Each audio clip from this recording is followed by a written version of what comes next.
Escurecimentos necessários, tá?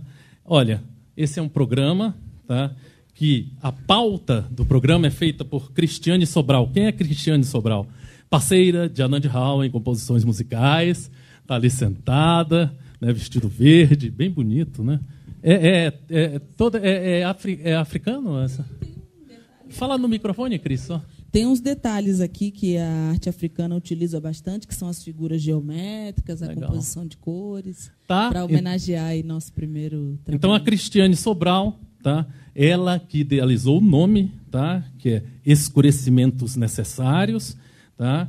É carioca de Coqueiros, mestranda em artes, Universidade de Brasília, especialista em docência superior pela Universidade Gama Filho, 2008.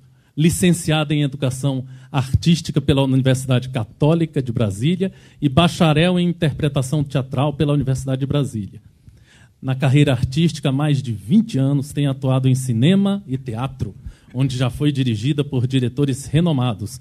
É coordenadora da Fundação Cultural Palmares Barra-Minc. Membro do Sindicato de Escritores do Distrito Federal, escritora imortal na Academia de Letras do Brasil.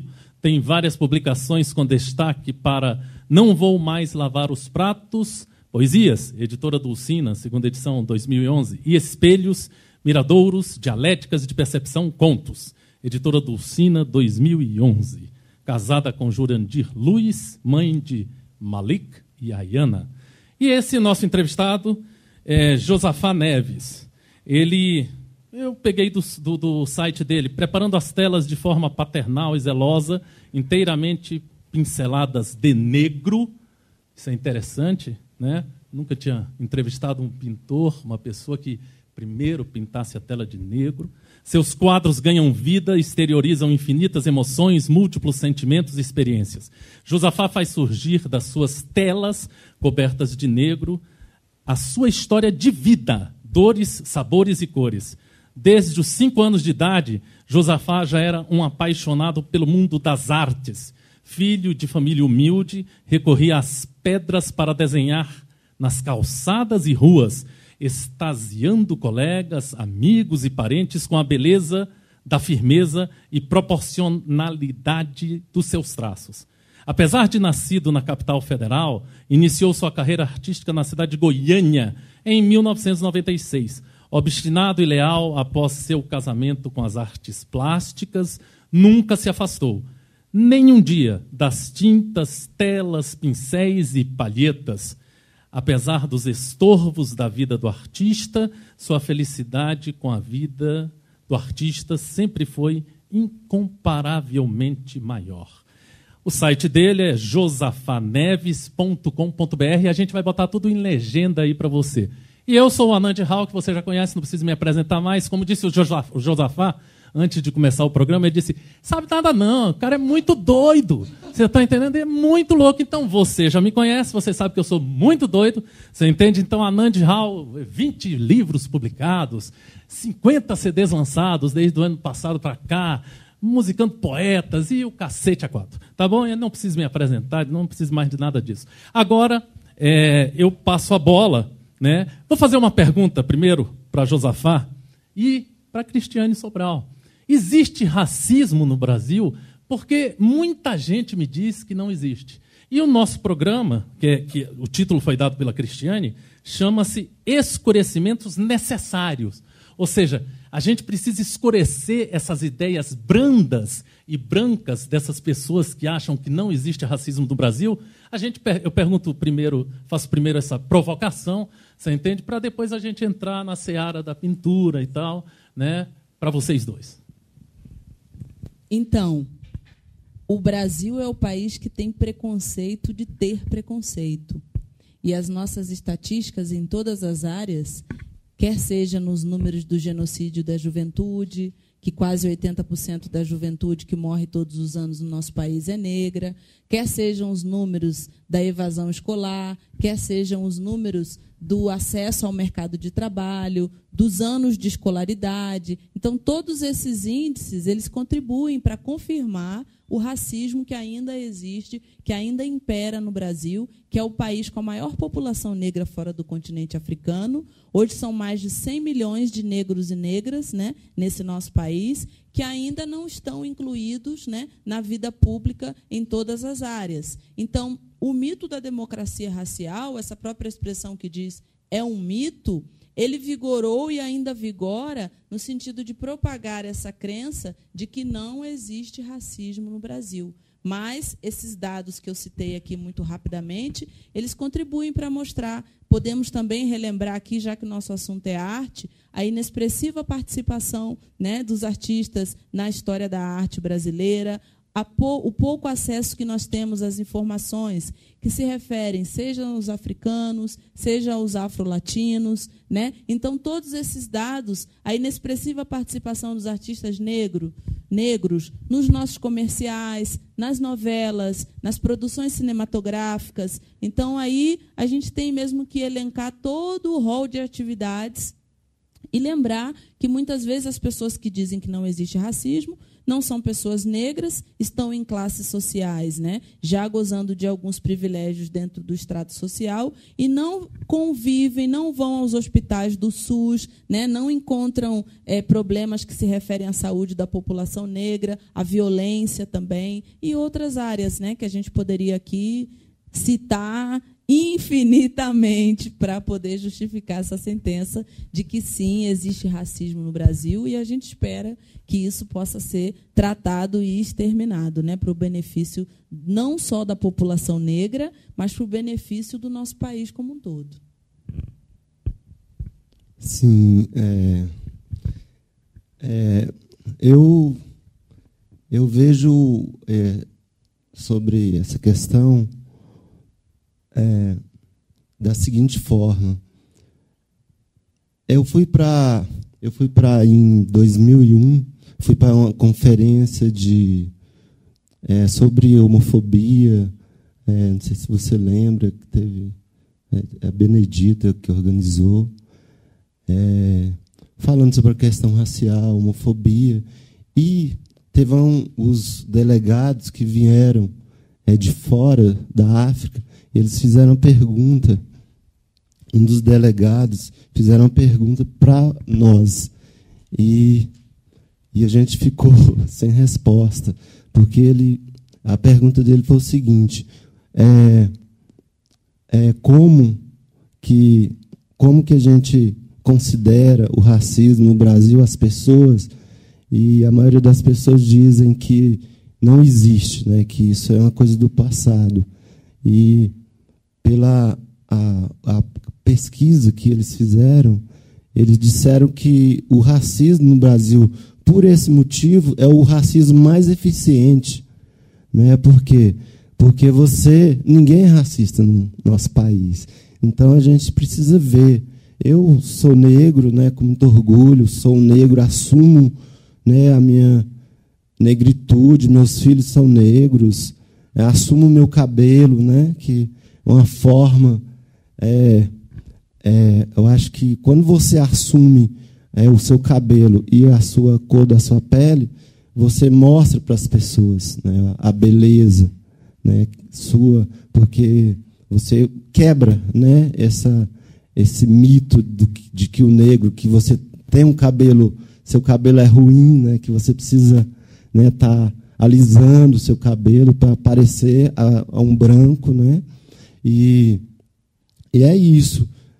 Eu, como artista negro, eu me vejo também, igual a Cristiane falou, pouco acesso, né? Você tem pouco acesso a todo a mídia, né? A toda a divulgação, né, que deveria fazer sobre o negro.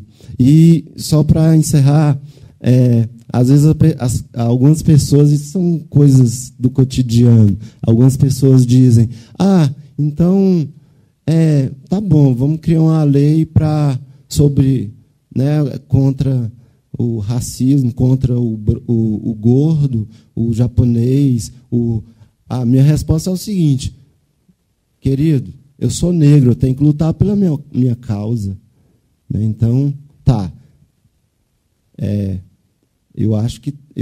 Deve ter e tem as leis, ainda mais com esse governo, né, socialista agora atual, né, da Dilma.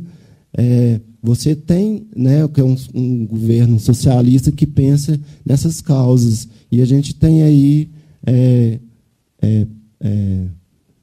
várias amplitudes sobre essas questões, né, sobre... Deixa eu fazer uma pergunta. Você falou sobre entrada no mercado de pintores negros, vamos dizer, que não tem entrada nesse mercado. Há pouco a gente conversou sobre, eu acho que um marchand chamado Marcus Kenningham, né, que é um cara que faz leilão de obras de arte pela internet. Né? E o Josafá me disse que, inclusive, ele tinha adquirido umas obras do Josafá e deve ter colocado em leilão e ter vendido e tal, essas coisas todas. Então, pelo menos aqui para esse... Não sei se ele é um marchand ou se ele é considerado uma pessoa que comercializa a arte pela internet. A minha pergunta para o Josafá e para ti também, se tu puderes colaborar, é se esse mercado, se ele é fechado, por exemplo, a nível de exposições individuais em grandes galerias do país ou em galerias, inclusive, internacionais com indicação e aval, você entende, do Ministério da Cultura do nosso país, se ele é fechado pela coloração do artista. Não é? Eu citei o Marcus Kenningham, porque eu fui convidado por ele para ser assessor de imprensa dele, não sabia, né, que o Josafá já tinha tido um contato com ele. Me parece que ali não houve uma discriminação, ali houve a comercialização. Ele está interessado em comercializar o trabalho, seja do artista branco, negro, seja que cor for. Agora, com relação a exposições individuais, há essa discriminação, Josafá? É fechado o mercado? Ou seja, o artista negro ele só vai expor mesmo na praça. Tem uma praça que eu até compro alguns quadros lá, em São Paulo, que é a praça, me parece, da República, não sei bem. Né? É só ali o espaço ou não? Se ele for um artista de um traço forte, ele vai ter espaço nas grandes e respeitadas galerias do país. O imaginário social ele já começa a pautar determinadas profissões, determinados espaços que são espaços destinados a negros e negras nesse país. Então, com mais de 400 anos de escravidão, né? Aí 120 anos que terminou essa escravidão. Então, toda essa população que não era de escravos, mas que indivíduos que vieram para o Brasil nessa situação de escravidão, ela se coloca numa posição desfavorável, sim, porque no momento da abolição não há uma oferta de cidadania para esses cidadãos. Então, o que a gente está dizendo no que se refere à exclusão do artista negro do mercado é que, com essa dificuldade de acesso à cidadania, então, para um negro e uma negra nesse país ter acesso à escolaridade, lógico, se ele conseguiu ter acesso à escolaridade, conquistar a sua cidadania, ter o ingresso no mercado de trabalho, com certeza ele vai ter um espaço para poder pautar e gerir, financiar a sua produção até que ela chegue, por exemplo, no marchand. Agora, o que a gente observa é que o menino e a menina negra que estão na favela, que estão excluídos da sociedade, que têm no imaginário social profissões estabelecidas como empregada doméstica, né, motorista de ônibus, trocador, ou até mesmo a participação, o ingresso no mundo da violência, devido à situação que foi estabelecida nesse período pós-escravidão. Então, é disso que a gente está falando. Termina a escravidão no Brasil e a chegada da corte portuguesa, a gente vai falar aí do início do século XIX, e vai ver a presença de negros e negras na construção da maioria dos teatros, como o Teatro Municipal do Rio de Janeiro, Teatro Municipal de São Paulo. Vai ver também o surgimento das primeiras escolas no Rio de Janeiro, Escola de Belas Artes e outras escolas que vão surgir lá no centro da cidade, mas que esses espaços vão abrigar cidadãos brasileiros e cidadãos portugueses que vão, a princípio, reproduzir uma estética artística europeia, né? Que tem matrizes europeias. E esse negro e essa negra que estão nesse período pós-escravidão não têm acesso a essas escolas, não têm acesso a esses espaços. Então, a maioria dos artistas afro-brasileiros são autodidatas, né? E a gente percebe a ruptura que esses artistas fazem. A gente pode citar o exemplo do Aleijadinho, a gente pode citar também, num outro período já mais adiante, Emanuel Araújo, que é museólogo, que é artista, né? Que é um dos responsáveis pelo Museu Afro-Brasil, que tem um livro fantástico que chama Mão Afro-Brasileira, onde ele vai contar a trajetória de 10 artistas plásticos negros, que eu desafio qualquer um de nós aqui, né, que está assistindo esse programa, que me digam se conhecem alguns desses nomes, né, que eu vou citar daqui a pouco. Então, isso para a gente confirmar é um pouquinho, né, Josafá vai falar mais disso no caso pessoal dele, essa invisibilidade. Então, esse artista, ele tem essa dificuldade de acesso ao mercado artístico, assim como tem qualquer cidadão negro de acesso a qualquer espaço, a não ser, né, como eu disse anteriormente, que ele tenha tido, né, tenha sido parte de uma família abastada, de uma família que, de alguma forma, né, não estou querendo dizer com isso que outros brasileiros não negros, sim, que vieram de grupos desprivilegiados, isso, também não tiveram dificuldade de acesso em quaisquer áreas. Mas num país onde privilegiou durante mais de 400 anos um regime de escravidão negra, é natural que, né, isso a gente não quer que seja natural mais e comece a assumir que isso é desfavorável, o acesso de negros e negras. Quando você fala sobre o Manuel, ele já tem um curso acadêmico, no caso, né? Aí você já tem um negro que cursou a faculdade e que trouxe, né, traz, né, com as pesquisas, resgata, né, a história dos negros que você disse que desafia, né? Então é exatamente isso que eu faço. Quando eu falo sobre o acesso, não é só por eu ser negro, porque eu sou autodidata também. O Portinari também era autodidata e veio de uma família pobre, sabe? Então quando eu falo com relação a isso também, eu falo, primeiramente, começando pelo fundo da minha tela. Então, a maioria dos artistas clareiam para escurecer. Eu pinto ao contrário, eu escureço para clarear. Então, o Bené Fonteles, que é um grande crítico de arte do nosso país, que escreveu vários livros, lançou agora Rei do Baião, né? Luiz Gonzaga, e lançou vários livros. Ele escreveu, teve comigo, né, me conhece há vários anos, igual a Cristiane também acompanha meu trabalho há anos. E ele disse, eu me esbarro com essa relação ao negro, até para vender, às vezes, a tela, o cara falar, é muito escuro o seu quadro. O Bené falou, não, você escurece para clarear. Então, quer dizer que meu quadro é claro. E isso não quer dizer se é escuro ou claro. Então, quando eu falo sobre o racismo, a negritude, é isso, né? Porque hoje a gente já tem a Cristiane faz isso muito bem nos livros dela, né? A gente avançou muito, né? Hoje você não tem as piadas racistas, né? Você não fala mais piada racista, porque você hoje tem os recursos humanos, né? Os direitos humanos é diferente. Então você não vai ficar mais fazendo, negão, as pessoas têm hoje medo até, né, receio por ter hoje, né, a gente ter avançado, mas a gente precisa avançar muito mais. Então, é isso.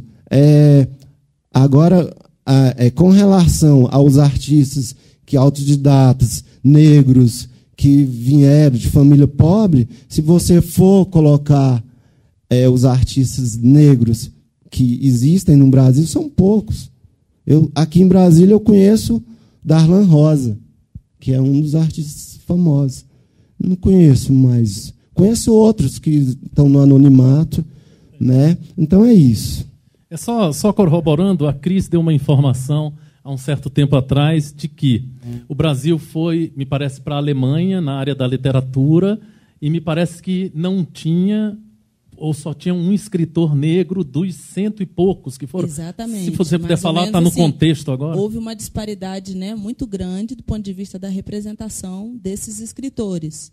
Então, a gente vai pensar na população, por exemplo, se a gente quiser chegar próximo, né? Pensar que a gente tem mais de 50% de negros no nosso país. Então, quiçá pudéssemos ter um percentual de 20%, 30%, né, dentro dessas delegações que representam o Brasil. Porque, de fato, as pessoas lá fora elas questionam. Ué, mas o Brasil não é um país de negros e negras também? Não é um país de diversidade cultural? Então, onde estão essas pessoas que não estão nos cargos do Itamaraty, que não estão como médicos, que não estão como dentistas, né? Então, essa representação ela denuncia essa existência de um racismo. E com relação aos nomes, né, a gente pode citar Olu Melo, um artista plástico, carioca, radicado em Brasília, com mais de 40 anos de produção, a Beth Moraes, né? Rubem Valentim. Rubem Valentim. Que faleceu aqui na nossa cidade. Exatamente. Podemos citar Mestre Didi, Mestre Valentim também. Que são poucos, né? Que são poucos, né? Se a gente vai fazer essa pesquisa, que ela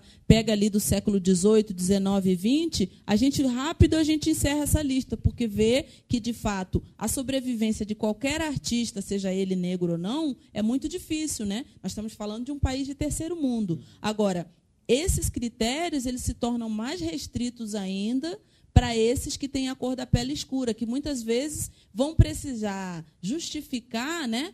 Ah, eu queria falar com um artista dessa obra, né? Eu falo no meu caso como escritora.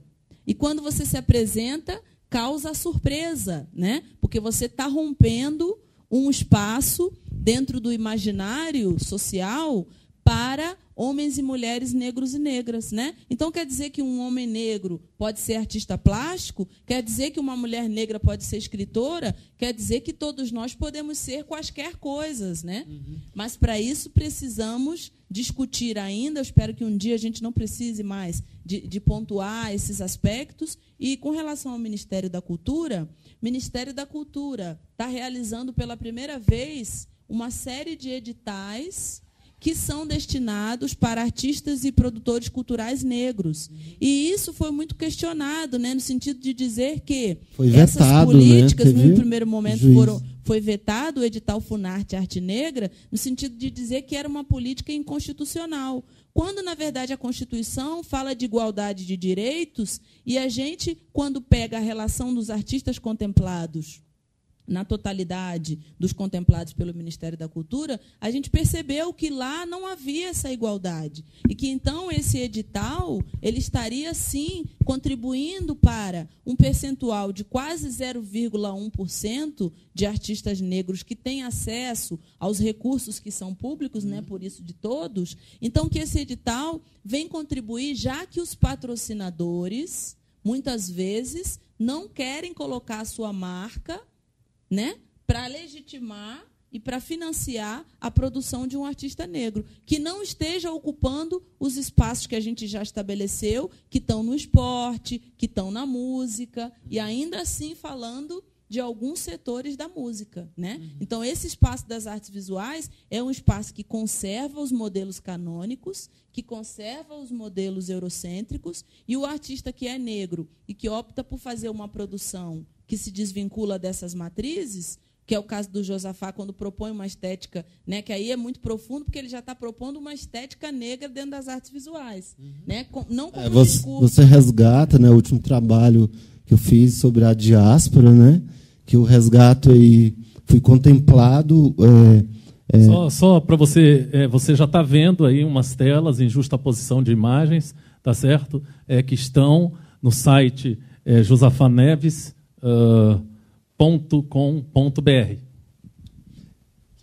Eu estava... Você estava falando do seu último trabalho. Isso. Você das Garças. Sobre a diáspora negra brasileira. Então, eu trago esse resgate. Você foi na exposição? Sim, estive lá. Foi na Universidade de Brasília. Então, fui um dos contemplados. Me inscrevi no edital, fui contemplado, ganhei esse prêmio, que é o FLAAC, que é o Festival Latino, Americano e Africano de Artes Negras. Não, de artes negras não. É Festival Latino, Americano e Africano de Artes. De artes. Então, nesse trabalho sobre a diáspora, eu faço uma pesquisa, né, sobre resgato, né, esses artistas, né, que no campo da música, por exemplo, eu trago Tamar Assunção, eu trago Clementina de Jesus, que é conhecida mais ou menos, né? Quem mais? Eu trago na religião, trago Mãe Estela de Oxós, trago na música Zabé da Loca, que essa ela está viva ainda, né, Zabé? Ela está viva. De Pernambuco, que ela morou 20 anos no Aloca. Começou a tocar pife com 5 anos de idade. O Mauro Senise, ele valoriza muito o Zabé da Loca, e também um cara que tocou com o Hermeto Pascoal, que é o... Eu estou esquecido, e ele já fez disco, inclusive tocando Zabé da Loca. É muito conhecido. Pelo menos por mim, né, que sou estudioso da área musical. Muito. Então, é uma diáspora que eu resgato pessoas desconhecidas, né? Quando você fala no Aleijadinho, né, você fala em Manuel de Araújo, você fala, trago na área intelectual Milton Santos, que poucos conhecem, que é esse cara, para mim, às vezes as pessoas, né, perguntam, você gosta de Beatles? Eu falei, não identifico muito. O cara fica, como você não gosta de Beatles? Eu falei, não, eu gosto de Nina Simone. Aí o cara não conhece. Falou, não, eu gosto de Tamar Assunção, sabe? Então, cara, esse Tamar Assunção, cara genial, que poucos, até os próprios músicos não conhecem. Então, aí eu trago na área intelectual Milton Santos, Solano Trindade, né? Então, eu fiz uma pesquisa, não dá para colocar todo mundo. Olha, eu vou te falar, assim, eu nunca senti que eu fosse racista, nunca senti. Mas eu acho que, uma vez dirigindo um automóvel, eu parei num sinal e vi um carraço assim, dirigido, que estava sendo dirigido por um negro. Eu digo para ti que eu me assustei na hora. Você entende? Aí, quando ele passou, era corpo diplomático. Você está entendendo? Então, eu não sei, porque eu sou louco por Itamar Assunção, Nina Simone, maior músico de jazz da história, você entende? É um negro, que é o nosso queridíssimo Miles Davis, você está entendendo? Então, um cara como eu, que milito na música, que milito na poesia, que milito nas artes, se eu for racista, eu estou ficando doido. Você está entendendo? Completamente doido. O ator, por exemplo, que eu até assessorei na área de imprensa, Morgan Freeman, eu assessorei quando veio ao Festival de Brasília, eu fui o assessor de imprensa dele. Espetáculo. Mas você assustou, sabe por quê? No carro, porque na televisão, nos comerciais de propaganda, você não viu um negão desse, naqueles carrões. Dono do carro, então, né? Começa por aí. Então, isso é cultural, gente, sabe? Então, quando o cara fala sobre racismo, o racismo não é problema nosso, é problema de todo mundo. Principalmente dos brancos, porque quem criou o racismo foram os brancos. Exatamente. E o que a gente está querendo dizer é que esses artistas plásticos, artistas cênicos, que são negros, eles trazem um contributo, são ilustres brasileiros, né? Então, nós não estamos falando de ilustres negros, especificamente. Estamos falando de ilustres brasileiros. Estamos dizendo que quando a gente não... que eu quero dizer que quando a gente não resgata essa história do negro e da negra no nosso país, a gente não está contando, de fato, a história do Brasil. A gente está contando a história de um Brasil. Mas quem está lá fora, internacionalmente, gosta muito do Brasil. E reconhece essa diversidade, né? E reconhece a força dessa negritude. Então, o racismo não é uma questão individual, né? Então, não são indivíduos que são responsáveis pelo racismo. Também. Mas nós estamos e temos que entender que nós vivemos num sistema. É esse sistema que dificulta o acesso ao negro de ser o proprietário daquele carro. Porque, muitas vezes, ele é excluído do mercado de trabalho, ele é excluído de posições de chefia, ele passa anos ocupando cargos, né, dentro de empresas, mas ele não tem o perfil, né, para ser o líder daquela empresa, porque os perfis são pautados por padrões de eficiência que privilegiam. E, muitas vezes, o branco que está lá no topo da empresa, ele não percebe que quem é negro lá naquela empresa é o faxineiro, é o porteiro, né? Ele não consegue, muitas vezes, ter essa percepção, e, quando tem, ele acha natural que a vida inteira uma mulher negra tenha sido funcionária da sua residência e nunca a médica que o atendeu. A gente precisa assumir essa questão do racismo, porque nos Estados Unidos é diferente. Eles assumem, né? Eles assumiram. Então, você tem hoje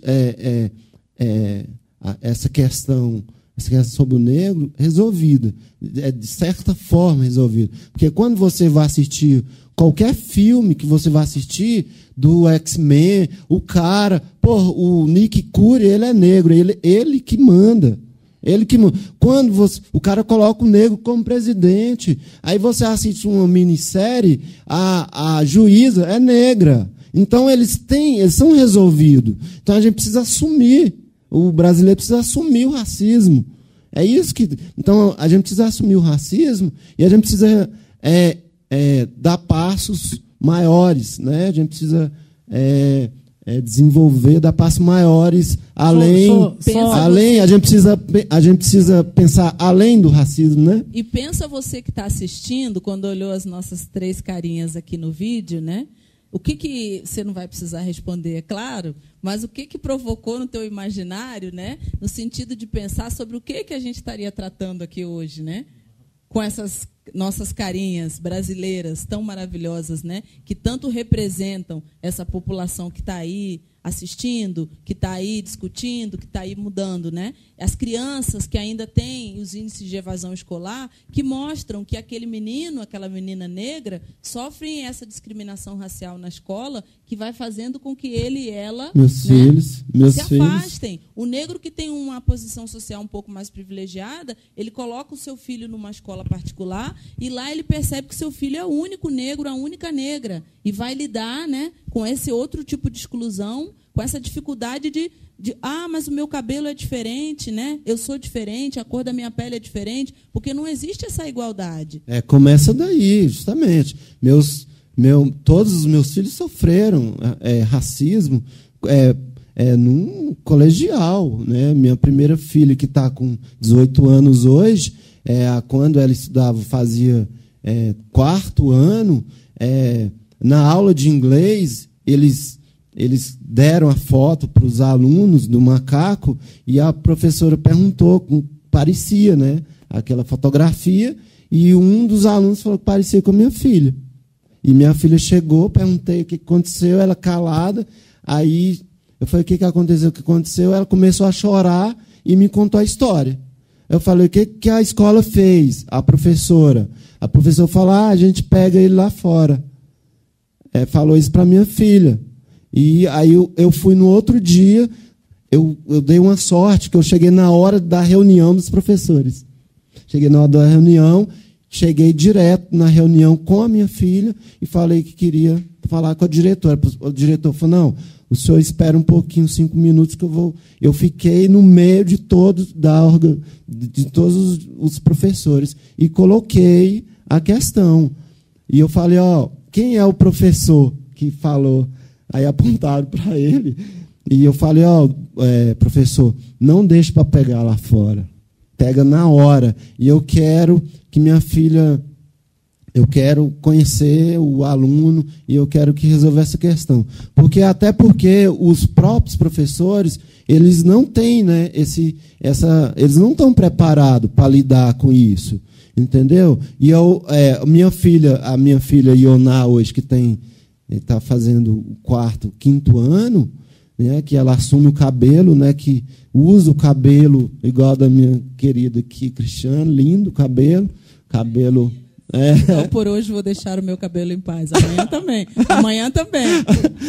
Tá. Aí, minha filha vai com esse cabelo black lindo, maravilhoso, para a escola. A coleguinha dela falou que o cabelo dela é de bruxa.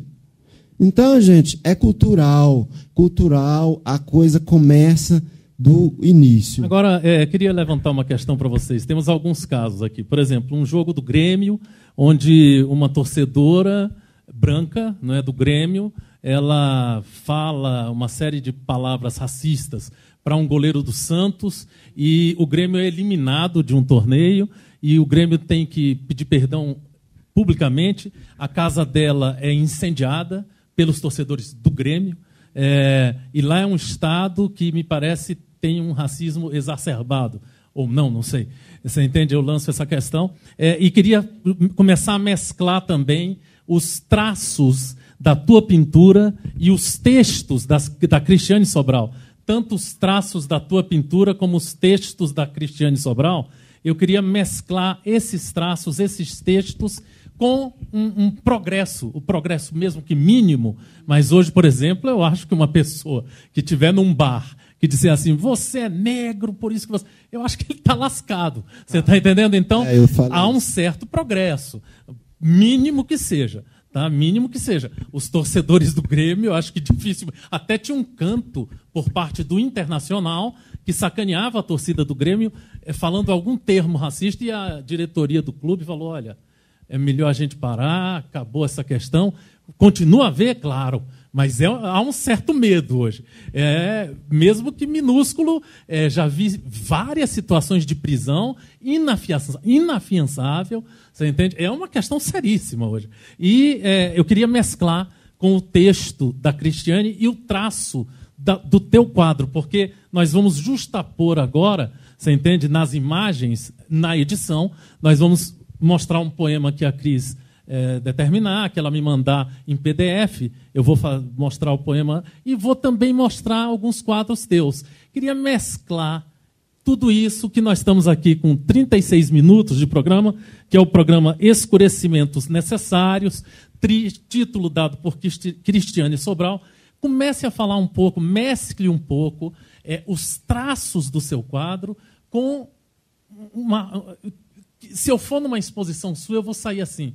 Não, eu tenho que mudar alguns conceitos da minha vida. E se eu ler um livro teu, que só por hoje vou deixar o meu cabelo em paz, já o título me faz mudar alguns conceitos até racistas. Igual eu disse, eu sou um artista negro, pinto, a minha base de pintura é negra, estou muito feliz por isso. Eu tenho 19 anos de carreira, que eu vivo de arte, né? Eu vivo da minha arte. Hoje eu estou muito bem, assim, até pelo próprio governo, né, que trouxe várias acessões, né, esse governo socialista do Lula e de Dilma. Né? Hoje eu tenho meu carro, eu tenho minha casa, eu tenho meu cartão de crédito, né? Eu posso comprar em crédito, posso usar meu crédito, eu posso usar o meu débito. Geralmente eu uso o meu crédito só quando eu realmente preciso, porque entendeu? Então, assim, eu sou um artista enganjado mesmo. Eu trabalho com temas sobre, né, o resgate da diáspora africana, negra, brasileira. Trago esses artistas, né, os músicos, o Saci Pererê, o Boitatá. Então, eu sempre trabalho com base trabalho com base numa como se diz, uma ancestralidade africana, ancestralidade, elementos da diáspora, e numa pesquisa, né? Trabalho. Então o meu trabalho mais recente eu falo sobre os orixás, né? Então fiz uma pesquisa e fiz tem 2 anos que eu trabalho nesse projeto e fiz 16 orixás, que são os orixás mais cultuados aqui no Brasil, porque são 800 orixás, né, que são cultuados na África, que são o Jeje, né, e o Urubá. Então, fiz essa pesquisa e criei simbologias para cada orixá desses, usando as cores e a geometria e a simbologia. E vocês vão ver, acho que em 2015, essa exposição maravilhosa que nós escrevemos aí para alguns editais, inclusive num projeto da Funarte, de arte negra, escrevemos para estar realizando esse projeto, e chamei Cristiane Sobral para fazer os poemas. Então vai ser uma exposição belíssima, com os olhos, né, os olhos em pintura a óleo, usando as cores, as simbologias, e vão ter algumas projeções, vão ter esculturas externas grandes de 2 toneladas, né, em aço de 1 polegada, pintada. Deixa eu te perguntar uma coisa. Eu estou aqui no teu site, aí eu acesso aqui. Óleo e nanquim sobre papel. Aí não acessei, não consegui. Tem aqui, obras disponíveis. Esse site está em produção, a gente fazendo alguns testes. Então, quando você entra no portfólio, sim, você consegue. Mas segunda-feira você já vai acessar muita coisa aí. A gente está trabalhando com as ideias, né, da construção do site mesmo. Então, josafaneves.com.br. Tá. Então, uma coisa legal também, Josafá, de falar, já que a gente está falando, né, de uma situação difícil, das coisas positivas também, né? Então, o que a gente pode dizer que é muito positivo é o encontro desse artista, que é um artista negro e negra, com o público leitor, com o comprador dos quadros, né? Porque esse negro e essa negra, né, quando se vê bem representado, quando percebe, né, que a sua história está sendo contada, isso tem despertado. E aí eu até falo assim, por favor, vocês que são patrocinadores, vocês que estão no mercado editorial, fiquem mais atentos, né? Porque a gente está percebendo que tem muito comprador para os nossos livros, tem muito comprador para os nossos quadros, que tem muita gente nova que está publicando seus livros, que está investindo nesse campo da arte, e que, embora não esteja, né, na grande mídia, que, embora não esteja na televisão, estamos procurando espaços alternativos para fazer escoar a nossa produção, e estamos percebendo que estamos sendo muito bem recebidos. Isso é importante que se diga, né? Quer dizer, que tem toda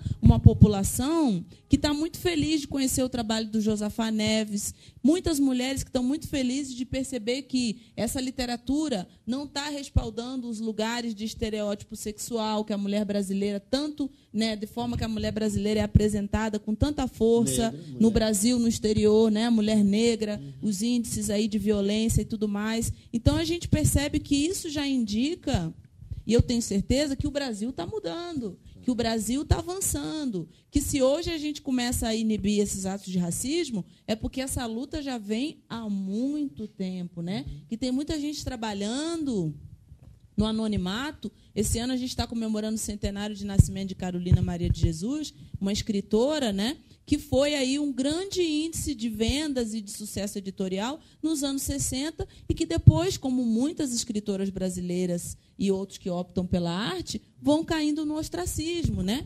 Então, a gente está querendo dizer que das margens para o centro, isso é legal, né? Que a gente pode dizer que das margens para o centro está acontecendo um movimento em todos os campos da arte que está contribuindo para revitalizar esse movimento artístico brasileiro. Está mostrando que a arte brasileira ela pode ser um grande instrumento, inclusive, de luta contra o racismo. Inclusive, né? Cris, você pode dar só, porque a gente falou um pouco do teu livro e falamos um pouco da literatura, como é que a gente pode adquirir ele? Só rapidamente. Eu tenho um blog, www.cristianesobral.blogspot.com.br. Nesse espaço, eu publico textos, tenho acesso à agenda, tenho informações também sobre como adquirir os livros. cristianesobral.blogspot.com.br. Querendo colocar 44 minutos de programa. Nós estamos aqui na TV Cultura Alternativa, é o primeiro programa gravado para essa TV. Atrás da câmera está Agnes Adussumili, né, lutando ali para fazer imagens. Ela não é uma profissional, né, da área ela não é uma camera woman profissional, mas é nossa querida editora assistente. Esse canal tem por objetivo dinamizar e fazer vários programas diferenciados, como foi a nossa proposta para Cristiane Sobral, e está sendo um programa especial. Anuncio de antemão que faremos um programa, me parece, se a Cristiane Sobral autorizar, sobre penteados. Assim. Esse eu estou louco para curtir esse programa e para participar. E agora, Josafá, eu queria que você falasse um pouco sobre coletivas. Por exemplo, no Brasil deve existir uma série de coletivas. Aí você vai... Eu não sei nem como é que se inscreve para essas coletivas, mas, de repente, é um outro tipo de... A gente falou da parte individual, você falou da UNB, que você fez todo um trabalho no FLAC. FLAC, isso. Aí, agora eu queria que você falasse se você participa de coletivas ou se você sente que, na hora de participar de uma coletiva, por você ser um artista não só negro, mas autodidata, parece que tem alguma questão que você citou sobre a questão do... Quando você é autodidata, às vezes você não é menos, vamos dizer, respeitado. Eu não sei se eu entendi mal, ou se o público entender mal, parte do público. Se for, você nos corrige. Tá? Mas, assim, nas coletivas, existem coletivas, ou você sempre tem que participar de coletivas de artistas negros ou não tem nada a ver? O que conta é a força da obra. Existe o seguinte, existe o mercado, né? Então, o artista ele precisa ser visto, e para o artista ser visto, você precisa montar estratégias. Ou você faz isso, ou alguém vai fazer por você. Então, eu não tenho machão, não tenho ninguém que me represente ainda. Mas, então, eu há 19 anos eu estou aí no mercado e faço esse papel. E aprendi a fazer, e estou aprendendo. Dia após dia, aprendendo cada vez mais, usando até pensando em usar mais, né, a tecnologia, né, as mídias sociais. Mas, no caso de uma coletiva, nós temos o Mapa das Artes, que é um site do Brasil. Ele oferece para os artistas, ou quem quiser acessar, os editais que estão abertos, né, para você entrar e concorrer a essa coletiva. Alguns dão prêmio, outros eles dão ajuda de custo, né? Então, tem no Brasil todo aí esses editais.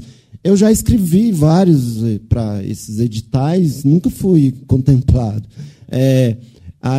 O que eu vejo é que o Situações Brasília, que foi um projeto patrocinado pelo FAC, que patrocinado pelo FAC aqui de Brasília, você pode até ver,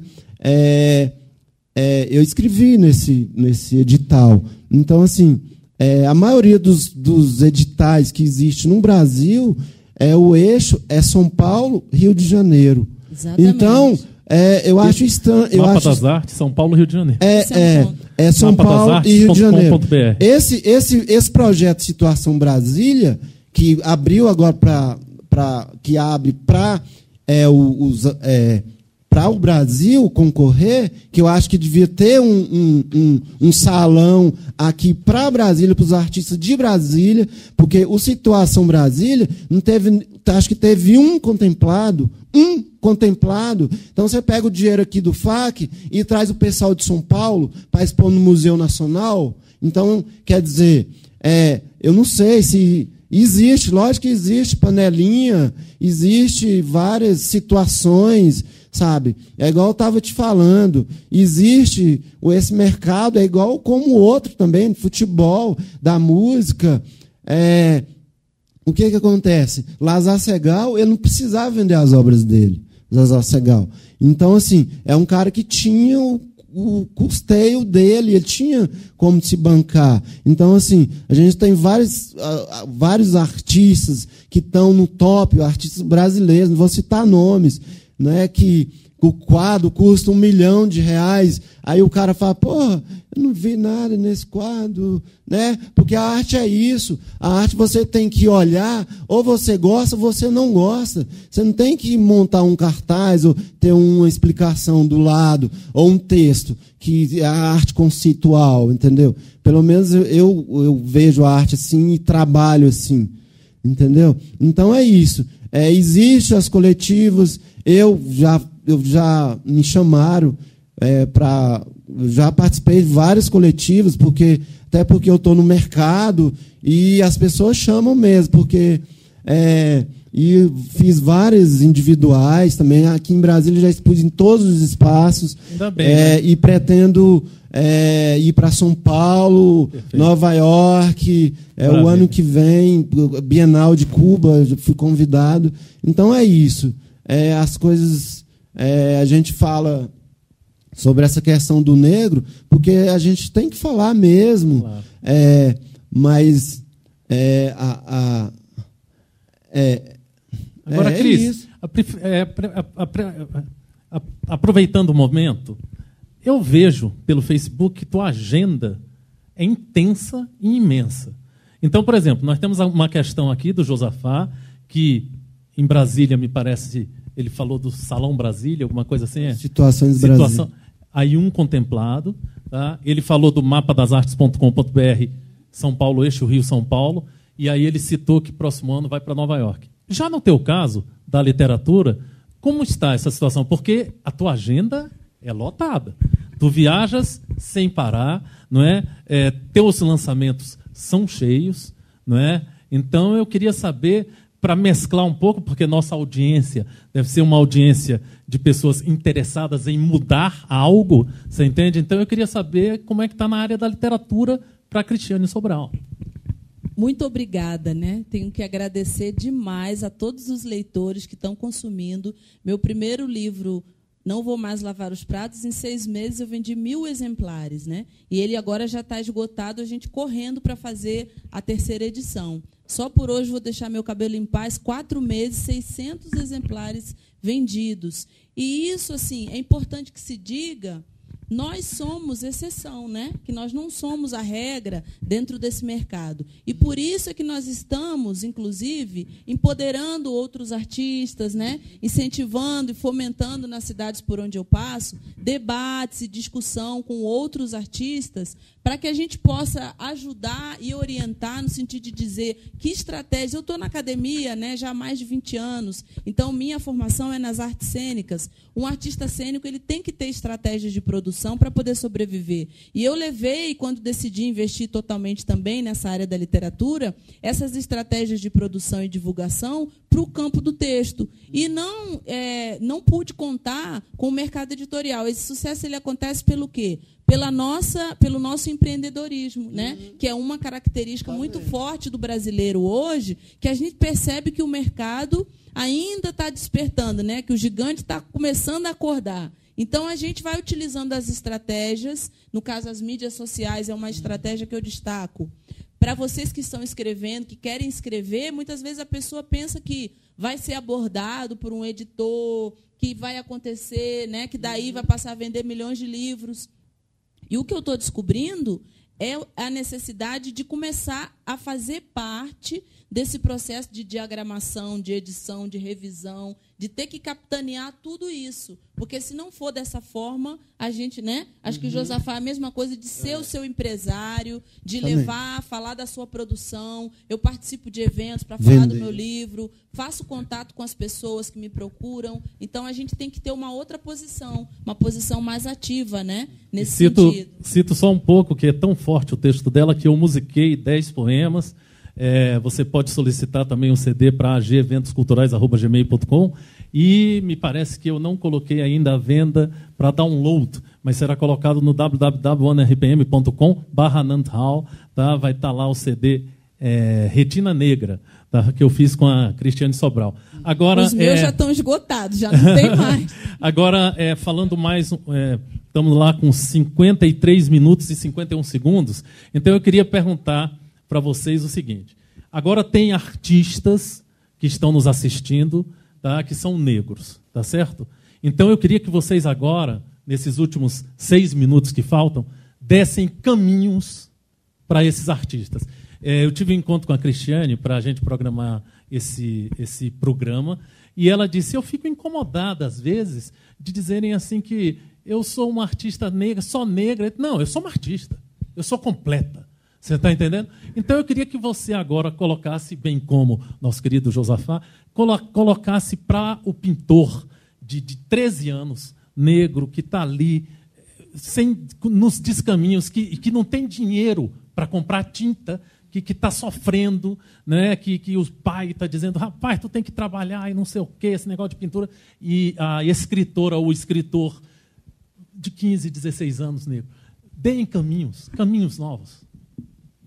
Eu nasci no Gama, aqui em Brasília.